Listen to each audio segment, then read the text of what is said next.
Europe 1. Le journal de 8h sur Europe 1, Fanny Marceau. Bonjour Fanny. Bonjour Dimitri, bonjour à tous. Des flammes gigantesques ont encore déchiré la nuit au Moyen-Orient. L'image est impressionnante, le bruit, vous l'entendez, terrifiant. Un site gazier a explosé au Qatar après une attaque iranienne. Donald Trump menace, si les gardiens de la révolution s'en prennent à nouveau à une infrastructure énergétique, les États-Unis détruiront l'immense réserve de gaz iranienne de South Pars. Pour Olivier Rafovitz, porte-parole de l'armée israélienne, c'est exactement ce que cherche le régime des Mollahs, une guerre de l'énergie. Écoutez. Il y a du côté iranien une volonté depuis le départ d'étendre le champ du conflit et surtout de passer à une guerre du pétrole, une guerre de l'énergie, en ciblant des installations pétrolières et d'hydrocarbures dans le Moyen-Orient, dans les pays du Golfe. Et en fait, on voit que l'Iran, en utilisant également le blocus, soit une menace sur le détroit d'Ormuz, essaie de créer une véritable crise à la fois pétrolière, mais également financière au niveau mondial. Ils savent très bien qu'il y a ici un élément de pression et un élément de guerre de l'énergie. Olivier Rafovitz ce matin sur CNews. Emmanuel Macron lui a pu échanger hier soir avec l'émir du Qatar et le président américain. Le chef de l'État appelle à un moratoire immédiat sur les frappes ciblant les infrastructures énergétiques et hydrauliques. Des frappes qui font grimper le prix du pétrole. Plus de 113 $ le baril de Brent aujourd'hui. À la pompe chez nous, le gazole coûte par endroit jusqu'à 2,50 € le litre. Ce matin, Sébastien Lecornu convoque une réunion sur les prix du pétrole. Le gouvernement prendra-t-il des mesures?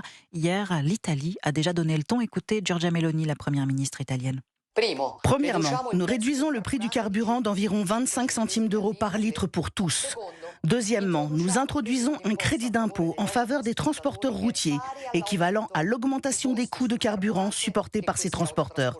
Car nous voulons éviter que la hausse du diesel se traduise également par une augmentation des prix des biens de consommation. Cette mesure s'applique, entre autres, également à nos pêcheurs.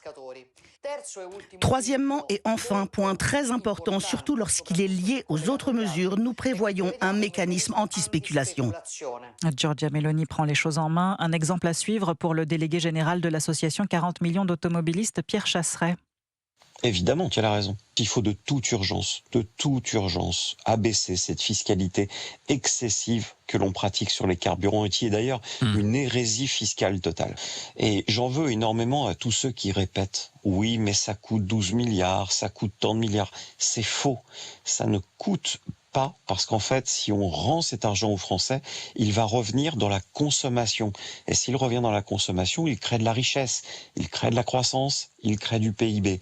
C'est basique. Donc oui, il faut au plus vite abaisser notre fiscalité de manière drastique sur les carburants. Pierre Chasseret, invité d'Europe 1 à 5h40. Interview complète à retrouver sur le site et l'appli Europe 1. Vous écoutez Europe 1 matin, il est 8h04. Les élections municipales, nous sommes à 3 jours du second tour. La campagne s'intensifie et les esprits s'échauffent. Hier soir sur BFM TV, les 3 candidats à la mairie de Paris se sont affrontés dans un débat électrique entre attaque personnelle et défense de leurs programmes respectifs. Maï-Hélène Trémollet. Violence dans le périscolaire, propreté de la capitale ou encore sécurité. Dès les premières minutes, Rachida Dati cible à ce sujet le bilan d'Anne Hidalgo. 130 attaques au couteau uniquement sur l'année dernière, dont une vingtaine en école primaire.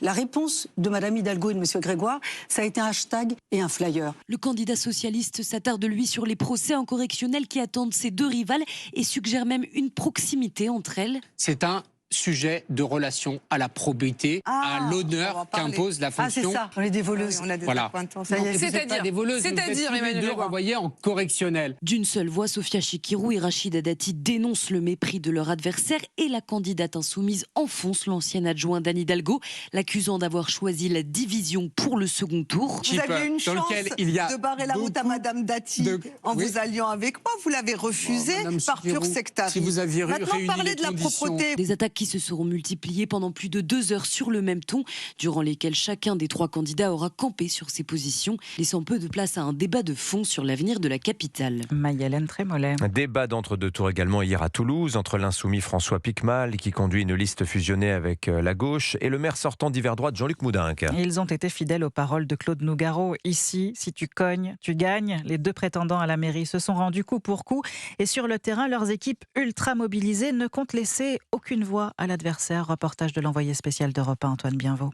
Bonjour Bonjour mesdames, c'est pour Jean-Luc Moudin et les élections municipales. À la sortie des bouches de métro, sur les marchés ou directement devant la porte des Toulousains, les soutiens de Jean-Luc Moudinque quadrillent la ville rose. Tracte dans les mains, Gaspard alpague tous les passants pour tenter de les convaincre. Ce qu'on leur dit, c'est qu'on a un bilan. Depuis 12 ans, la ville a augmenté en termes de population. C'est une des premières villes en termes de coût du logement, donc on se base sur ça. Un argument reçu 5 sur 5 par Jérôme, habitant du quartier. La ville est beaucoup plus propre, la ville est beaucoup plus sûre. Très bon maire et je trouve que la coalition contre lui est pas normale. L'alliance de la gauche contre Jean-Luc Moudinque, c'est d'ailleurs l'autre argument de poids des militants pour convaincre les électeurs. Nous, ce qu'on veut, c'est empêcher les mélenchonistes qui, pour nous, représentent un danger d'arriver au Capitole. On se laisse pas impressionner, on est là pour gagner de toute façon. Un barrage contre la gauche auquel participeront ces deux Toulousains. C'est un accord qui dépasse l'entendement. C'est aux Toulousains de se bouger et d'aller voter. C'est abusé, c'est de la lâcheté, c'est de la magouille. C'est prendre les gens pour des cons. Autour d'eux, des militants insoumis tractent eux aussi en faveur de leur candidat, preuve que la bataille pour le Capitole est loin d'être terminée.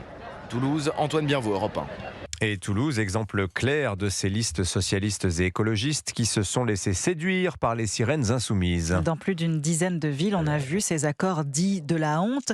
Mais hier soir, lors d'une conférence intitulée « Le moment politique », Jean-Luc Mélenchon s'en est félicité. Alexandre Chauveau, le leader insoumis, s'estime désormais indispensable à une victoire de la gauche. Après 48 heures de tractation entre dimanche soir et mardi soir, Jean-Luc Mélenchon se réjouit des nombreux accords noués entre LFI et le reste des partis de gauche. Plus aucun d'entre eux ne sera jamais élu nulle part ils ne s'entendent pas avec nous. Et beaucoup l'ont compris au dernier moment. Et bien maintenant, il faut qu'ils se prennent à l'avance.